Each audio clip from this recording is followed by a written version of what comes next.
Movie start होती है एरेंडेल नाम की एक किंगडम में, जहाँ पर दो बहनें रहा करती थी। एक थी प्रिंसेस एल्सा और एक थी प्रिंसेस एना। प्रिंसेस एल्सा जब पैदा हुई थी तो उसके पास कुछ स्पेशल पावर्स थी।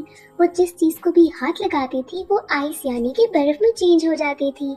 अब इस सुपर पावर की वजह से दोनों बहनें बहुत एंजॉय किया करती थी। एक दिन जब ये दोनों खेल रहे थे तो प्रिंसेस एल्सा गलती से स्लिप हो गई और इसके बाद उसकी पावर जाकर लग गई एना को, जिससे वो काफी जख्मी हो गई थी। यहाँ पर उनके पेरेंट्स आते हैं और एना को लेकर जाते हैं कुछ ट्रोल्स के पास। ट्रोल्स का लीडर एना को ठीक तो कर देता है, पर साथ ही साथ वो सारी मेमोरीज भी अरेज कर देता है, जहाँ पर उसको याद था कि एल्सा के पास कुछ स्पेशल पावर्स थी। यानी कि जब वो उठेगी तो उसे याद नहीं होगा कि एल्सा के पास कभी भी कुछ स्पेशल पावर्स थी। इसके साथ वो लीडर एल्सा से कहता है कि तुम्हें अपनी पावर्स को कंट्रोल करना होगा। साथ ये भी कहता है कि तुम्हारी पावर्स इजीली कंट्रोल हो जाएंगी, और अगर कोई एक चीज है जो तुम्हें कंट्रोल नहीं करने देगी वो है तुम्हारा अपना डर। इसके बाद किंग डिसाइड करता है कि वो एल्सा को अलग एक कमरे में कैद कर देगा ताकि वो वहाँ पर अपनी पावर्स को कंट्रोल करना सीख सके। इसके साथ ही कैसल के सारे दरवाजे पब्लिक के लिए बंद कर दिए जाते हैं और वो एना को भी एल्सा से दूर कर देता है ताकि कभी भी गलती से भी एना को कुछ हो न सके। अब बंद रूम में एल्सा को रियलाइज होता है कि उसकी पावर्स बढ़ती जा रही है और वो ये बात अपने फादर को बताती है। यहाँ पर किंग उसे कहते हैं कि तुम्हें डरना नहीं है बल्कि इनको कंट्रोल करना है, और जितना तुम डरोगी ये उतनी बढ़ती जाएंगी। इसके साथ ही वो एल्सा को ग्लव्स का एक पेड़ देता है ताकि वो किसी भी चीज को टच ना कर सके। एना बहुत बार एल्सा के पास आती है ताकि उससे बात कर सके, बट एल्सा उसकी किसी भी बात का जवाब नहीं देती और एना बहुत हर्ट होती है। अब ऐसे करते करते बहुत ही ज्यादा साल गुजर जाते हैं और दोनों प्रिंसेसेस बड़ी हो जाती हैं। एक दिन इनके पेरेंट्स यानी कि किंग और क्वीन को ट्रिप पे कहीं जाना था, पर रास्ते में बहुत ही ज्यादा स्टॉर्म होने की वजह से उनकी शिप तबाह हो जाती है और दोनों की डेथ हो जाती है। अब पता चलता है कि नेक्स्ट क्वीन एल्सा बनेगी। इस न्यूज के साथ ही पूरी किंगडम में तैयारियां शुरू हो जाती हैं। दूर दूर की किंगडम से भी लोग इस सेरेमनी को अटेंड करने के लिए आते हैं। यहाँ पर एक ड्यूक भी आता है जो बहुत सालों से किंग के साथ ट्रेडिंग कर रहा था और वो इसी इंतजार में था कि कोई मौका मिले और उसे पता चल सके कि कैसल के अंदर बेसिकली चल क्या रहा है। अब एना तो बहुत ही ज्यादा खुश थी क्योंकि फाइनली वो बहुत सारे लोगों से मिलेगी। इतने सालों में कैसल में बंद होने की वजह से वो बहुत अकेली हो गई थी और फाइनली वो दोस्त बना सकेगी। दूसरी तरफ एल्सा तो बहुत ही ज्यादा डर रही थी कि कहीं उसकी पावर्स का लोगों को ना पता चल जाए और ऐसे ही वो किसी को हर्ट ना कर दे। फाइनली कॉरोनेशन का डे आ जाता है और कैसल के दरवाजे पब्लिक के लिए खुल जाते हैं। एना सबसे पहले बाहर निकलती है जहाँ पर वो बहुत सारे लोगों को देखकर बहुत खुश होती है।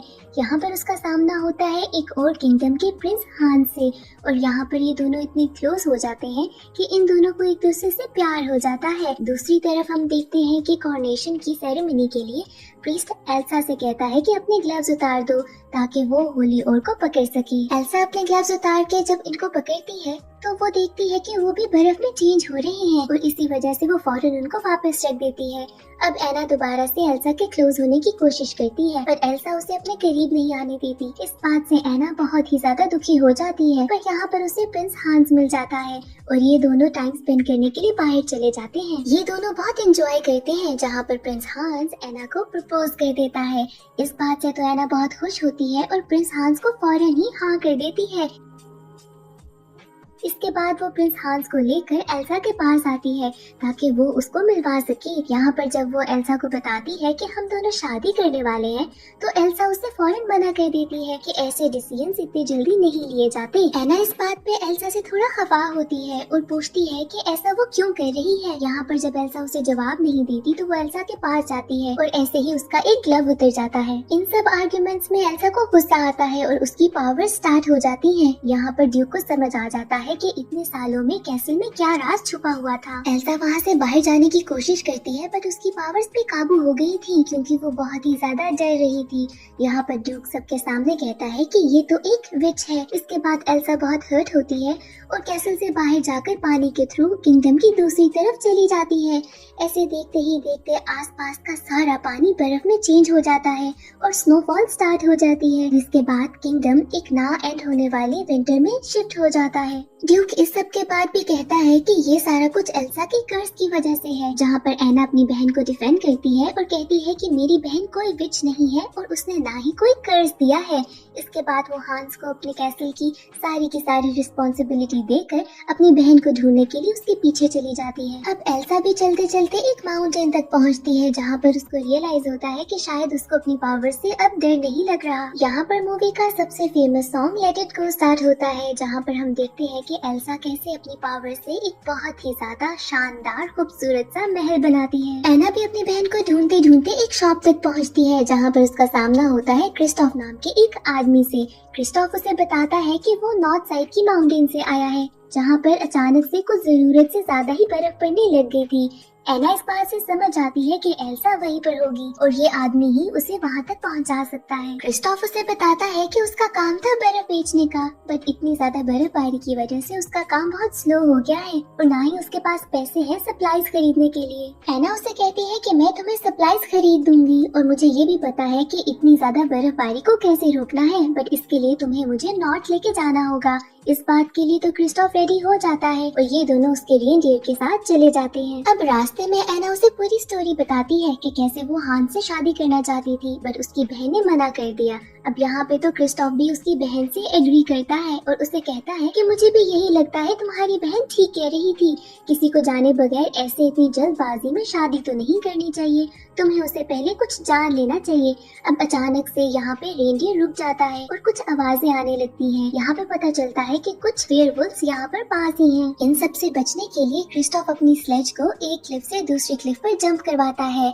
अब यहाँ पर क्रिस्टोफ, उसका रेनडियर और एना तो बच जाते हैं, पर उसका स्लेज नीचे गिरकर तबाह हो जाता है। यहाँ पर नॉर्थ माउंटेन करीब ही थी और ये लोग आगे पैदल सफर तय करते हैं। थोड़े ही दूर आगे जाने के बाद इनको एल्सा का बनाया हुआ एक स्नोमैन मिलता है, जिसका नाम है ओलिव। एना ओलिव से कहती है कि हमें एल्सा तक ले जाओ, क्योंकि इस बदलते हुए मौसम को ठीक करने के लिए एल्सा के पास जाना बहुत जरूरी है। ओलिव भी यहाँ इस बात से एग्री करता है और बताता है कि मैं भी समर्स एंजॉय करना चाहता हूँ और इन्हें कहता है कि मेरे साथ चलो। दूसरी तरफ किंगडम में एना का घोड़ा अकेला जब वापस आता है तो हांस देखकर समझ जाता है कि शायद एना किसी खतरे में है और वो उसको बचाने के लिए निकलने का सोचता है। यहाँ पर ड्यूक अपने 2 आदमी उसके साथ भेजता है, जिनको उसने ऑर्डर्स दिए थे कि एल्सा को मार देना। दूसरी तरफ एना, क्रिस्टोफ और ओलिव पहुंच गए थे एल्सा के कैसल पे, जहाँ पर एना अकेली अंदर जाती है। वो एल्सा को कहती है कि देखो, सीजन बहुत खराब हो गया है और हर तरफ बहुत ही ज्यादा स्नोफॉल होने लग गई है, तुम्हें वापस आके सब कुछ ठीक करना होगा। एल्सा उसे कहती है कि मैं अपनी पावर्स पे कंट्रोल नहीं कर सकती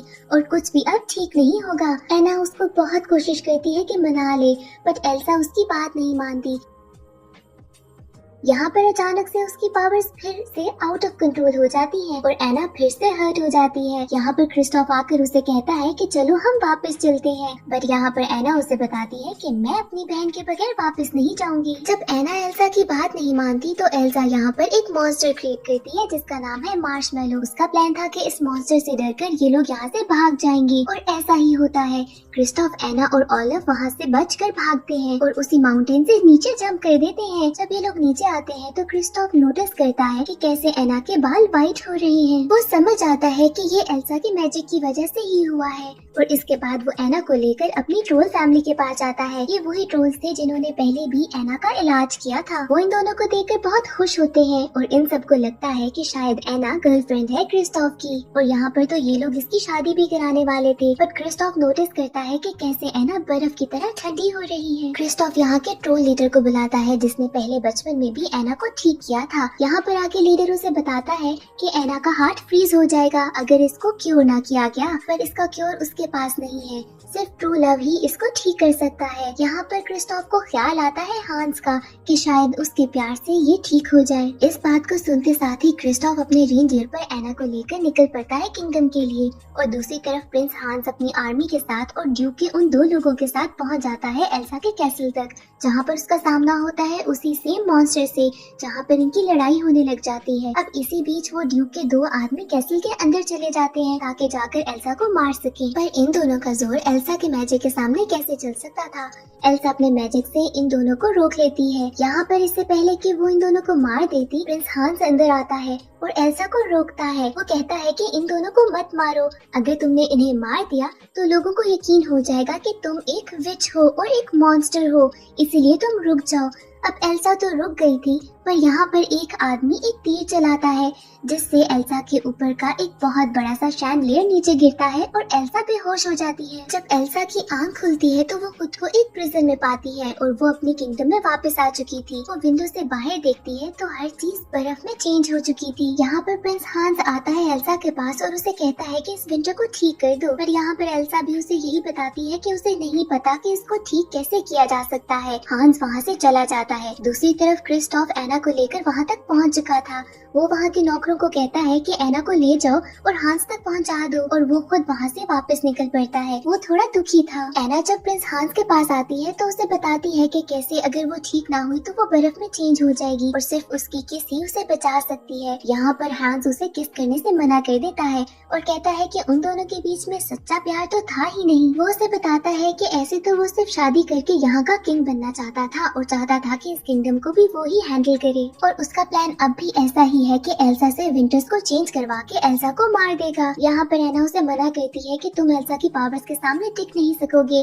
पर यहाँ पर हांस उसे रूम में छोड़कर वहाँ से चला जाता है। अब हांस ड्यूक और बाकी सारे लोगों के पास जाता है और बताता है कि कैसे एना मर चुकी है, पर उसके मरने से पहले उन दोनों ने शादी कर ली थी, और वो इस सब का ब्लेम देता है एल्सा को और बताता है कि कैसे सच में वो एक विच है और उसे मार देना चाहिए। ड्यूक और बाकी सब लोग किंगडम की हालत देखकर उसकी बात पे यकीन कर लेते हैं और मान जाते हैं कि एल्सा को मार देना चाहिए। दूसरी तरफ जब हांस एल्सा को लेने के लिए जाता है तो वो देखता है कि उसने झील को तोड़ दिया है और वहाँ से भाग गई है।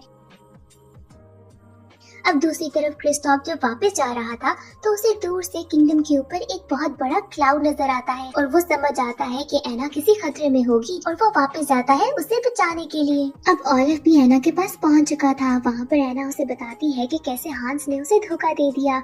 यहाँ पर ओलिव उसे बताता है कि कैसे उसको लगता है कि क्रिस्टोफ ही उसका सच्चा प्यार है और दिल ही दिल में वो उसे पसंद भी करता है। अब ये दोनों किसी तरीके से कैसल से बाहर निकल जाते हैं, जहाँ पर वो देखते हैं कि एक बहुत ही बुरा स्नोस्टॉर्म चल रहा है। ये दोनों क्रिस्टोफ को ढूंढने लगते हैं और दूसरी तरफ क्रिस्टोफ भी इनको ही ढूंढ रहा था। यहाँ पर हांस आता है एल्सा के पास और उसे बताता है कि कैसे उसकी वजह से एना मर चुकी है। एल्सा बहुत ज्यादा उदास होती है और इसी तरीके से उसकी उदासी की वजह से तूफान रुक जाता है। एना को फील होता है कि वो स्लोली बर्फ में चेंज हो रही है। उसे दूर से क्रिस्टोफ आता दिखाई देता है, पर उसी टाइम पे साइड पे उसे नजर आता है कि हांस एल्सा को मारने वाला है, और इससे पहले कि वो सॉर्ड से एल्सा पे हमला करता, यहाँ पर एना उसके सामने आकर बर्फ में चेंज हो जाती है और इसी तरीके से वो सॉर्ड टूट जाती है और हांस दूर जाकर गिरता है। ये सब देखकर एल्सा बहुत ज्यादा दुखी होती है और एना को गले लगा लेती है। वो तो स्टैचू बन चुकी थी, बट ऐसे ही स्लोली एना बिल्कुल नॉर्मल हो जाती है। और यहाँ पर ओलिव सबको बताता है